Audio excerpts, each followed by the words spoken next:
What's up, people? This is a quick overview. I wouldn't really call this a review of the Manayo preamp, or professional preamp as they like to call it. It's a pretty good preamp, actually. If you don't know what a preamp is, it's basically a device. Some of them are plugged in. This one just goes straight to the mic, um, and it works on phantom power. So if you don't know what one is, it basically just boosts the sound from about 5 to about 20 decibels, depending on how strong the preamp is. This one's pretty good, as you can hear right now. I'm going to demonstrate to you guys what it sounds like without the preamp. As you can see, there's nothing in the box because that is exactly what I'm using right now to record this audio.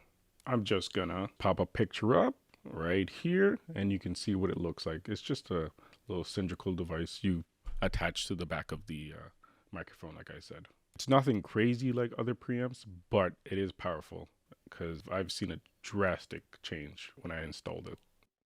So this is now audio without the Manayo, and you can clearly see it's a lot different here. Just on my meter here, it it makes a huge difference.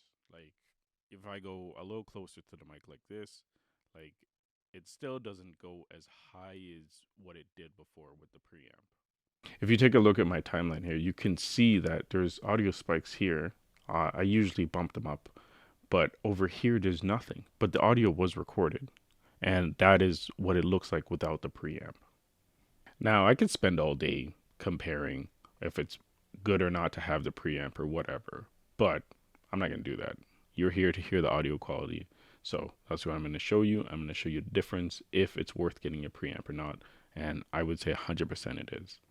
This setup's not for everybody. But if you're like me and you have a similar setup where you have the ability to have phantom power, I would definitely recommend this. But if you don't, there is different devices that they are able to power themselves, basically. Now, I personally went with this one because I did not want all those extra cords and stuff. I wanted one that could work with my system and I didn't have to fumble around. Well, that's all for me. Let me know if you liked it. If not, keep your opinion to yourself. If you have any preferred preamps that you like or have any questions, feel free to leave them in the comment.